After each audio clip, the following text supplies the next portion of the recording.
Hey, everybody, welcome to this Think Big Live. Looking forward to talking to Paula Thomas. Let's talk loyalty, the podcast calling all the way from Dubai. Paula, it's good to talk to you and see you again. Let's talk loyalty and author of Driving Loyalty in Convenience Retail.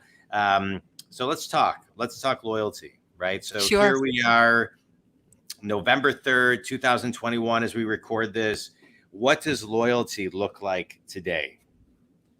Loyalty looks absolutely essential. So I think what we've all learned, John, is through difficult times when consumer shopping habits are changing, behaviors may be, really affected quite negatively in some instances, maybe by fear, whether that's fear of safety or literally just, not being able to shop in normal ways. I think what brands have realized is there are a core of shoppers that you can really connect with. And if you take care of them, they will come back, they will buy more, they will bring their friends.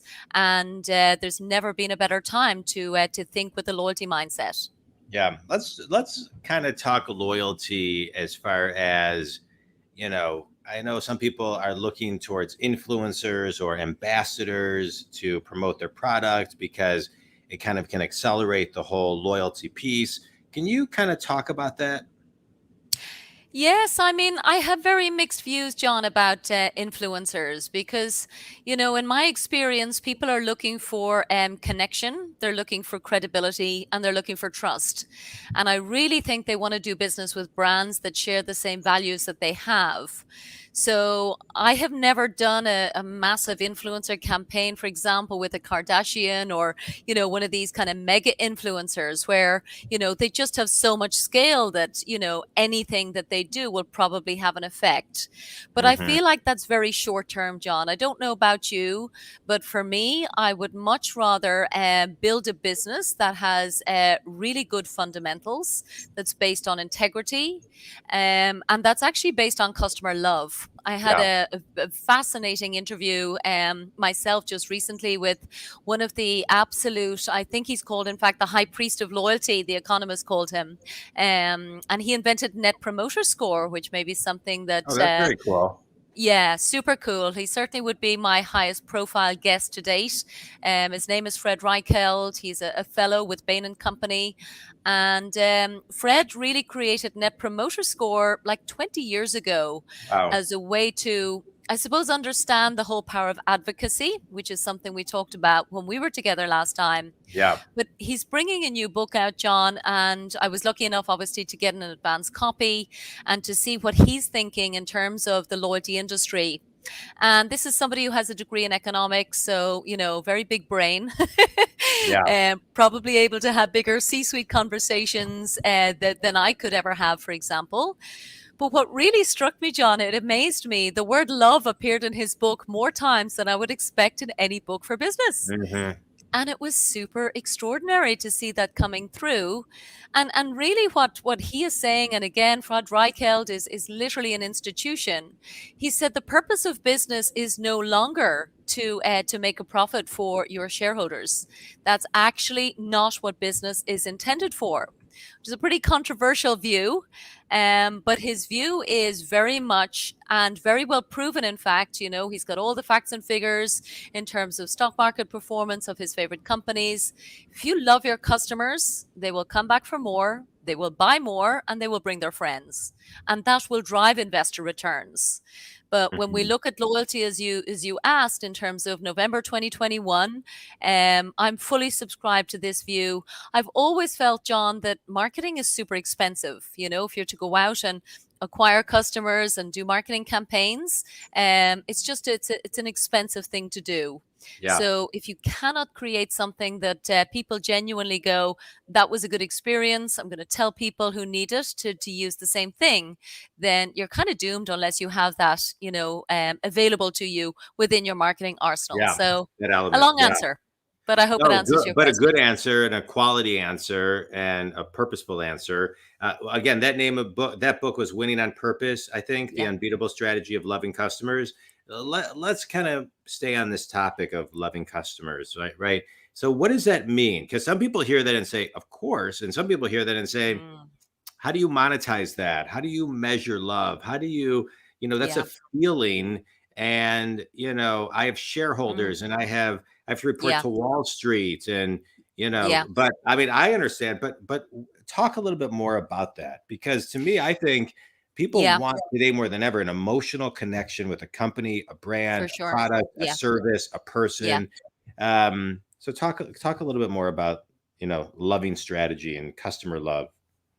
So essentially what the book says is, the old mindset, the financially led capitalist mindset of profit at all cost on a short-term basis is fundamentally flawed. And the whole idea of catching customers out with short-term fees and tricking them into, long-term contracts that they may not want, all of these tactics really create what he calls bad profits. And fundamentally, people resent it. So it Hmm. may work in the short term. But again, I think the pandemic has given us all an opportunity to pause, to reflect, to kind of think, what kind of business do I want to be in? How do I want to take care of my customers? And how do I behave when a company treats me well? And I think we all know that we advocate for those brands. And I don't think anybody needs to be convinced of the power of free marketing. And interestingly, just before I interviewed Fred Reichheld, I was reading Seth Godin, who's another, marketing guru, marketing genius. And he does a daily blog. He's done it, I believe, now for about 20 years. And in fact, he says it's the best marketing he's ever done. But Seth Godin also wrote a blog post to say the best possible investment you can make is taking care of your customers, whether that's an expensive call center with people who care. It doesn't matter. As long as you take care of your customers, it is cheaper than trying to go out and afford to acquire new ones all of the time. Hmm. So, two big marketing brains, John. I can tell you, I'm fully convinced. Yeah. I love Seth Godin. I think he's brilliant in everything that he does. Totally. Um, I think it's worth talking about this a little bit more as far as how do you then infuse the love to your internal people, right? How do you Mm, begin? How do yeah. companies begin to transform and say, Yeah. okay, the C level, the people up Mm, top are carrying this message, right? To be yeah. a what I would call a conscious capitalist or a more Yes. conscious capitalist, Yeah. right? Yeah. Because to be a conscious capitalist is not a bad thing, right? Totally. Or But a to be consumer catalyst, to use actually the new term that Fred's coming up with. It's like, if you're a capitalist in, with a customer perspective, that's a whole different way of doing business, correct, correct, So yeah, different terminology and different mindset. yeah, So I think what you were going to ask is about, where the employee falls in all correct. of this. So you're absolutely right. And again, certainly, with that interview, I suppose fresh in my mind, Bain and Company are very much, proud to be one of the world's best companies to work for themselves. And they absolutely say it's customer first, and employee second.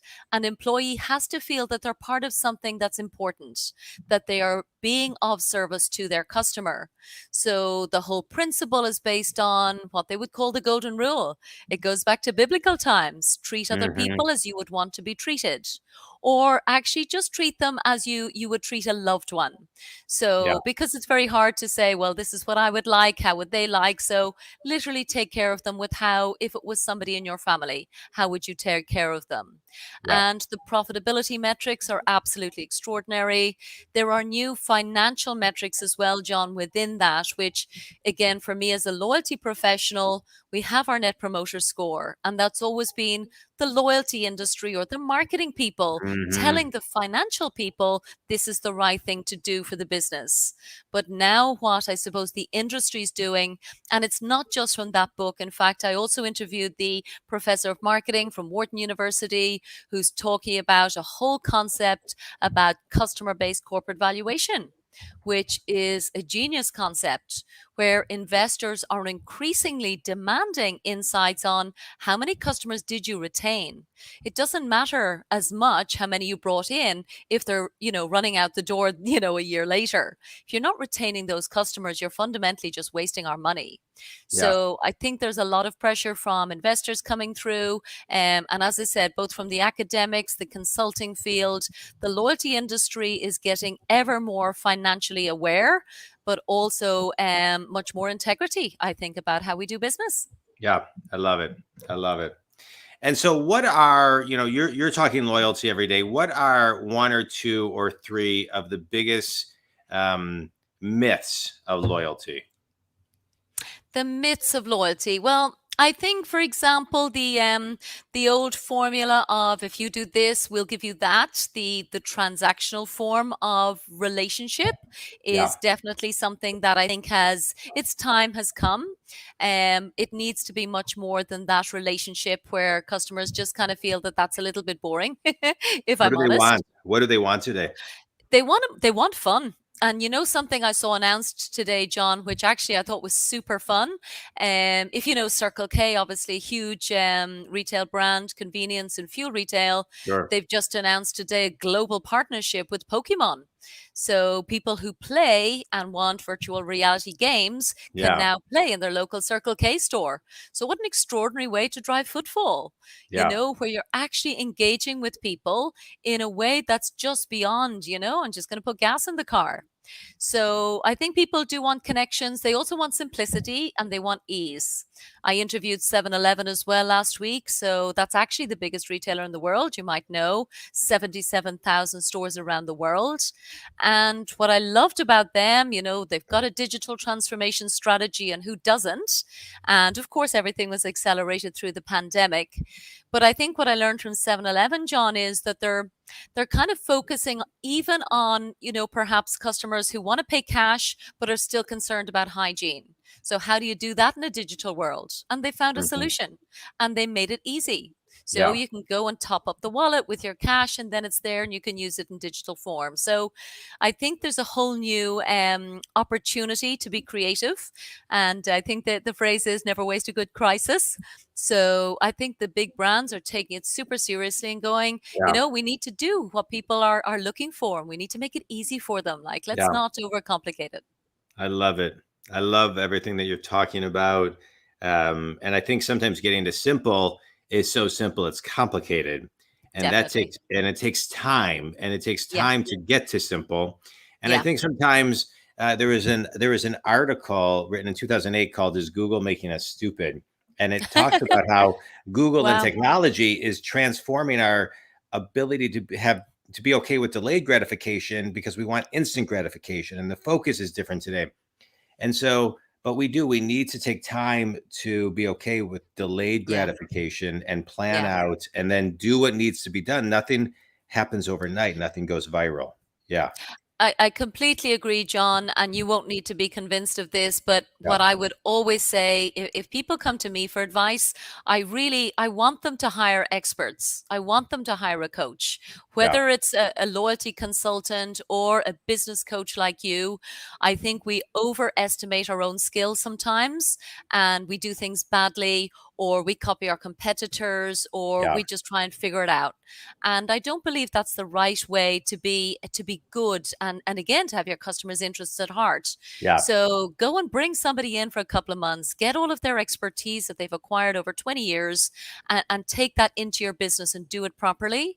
Yeah. And I think that upfront investment then is something that comes through in terms of the excellence of your brand and your customer experience. Yeah. So yeah, I think you're right. Google can make us stupid. I must look up that article. I'll send it to you. Um, all right. Well, this has been great. I always enjoy talking with you. Quick speed round. Since we last talked, any favorite books that you've enjoyed? So I Minus will the one name you check talked with. about. Yeah. Yes, absolutely. But I was thinking another old favorite is The Power of Your Subconscious Mind. I don't know if you know that Mm, one. of It's pretty course. extraordinary. Yeah. Yeah, Yeah. yeah. Yeah. Best piece of wisdom you've received? Um, take a chance. I got up on stage and danced river dance with a few crazy people this morning. So yeah, Oh, just good. go and have fun. All right, good. That's fun. And Yeah. last question. Finish this sentence. One thing every person needs to do to grow their loyalty and be more fun is Talk to their customers. so important. So Yeah. yeah, a lot of people forget about that. That's great advice. That's great Simple advice. stuff. Paula Thomas, Let's Talk Loyalty podcast creator and show host. Paula, tell everybody how they can connect with you. Yes, check out the website, letstalkloyalty.com. Find me on LinkedIn, Paula Thomas, super easy. I'll always respond if you send me a message. And yeah, please subscribe to the show. It goes Love out it. twice a week. Great. Paula, always a pleasure. Stay on for just a minute. Think community. If Paula can help you reach out and listen to her show, it is a great one. Appreciate you, Paula. Thanks so much. Thanks, John.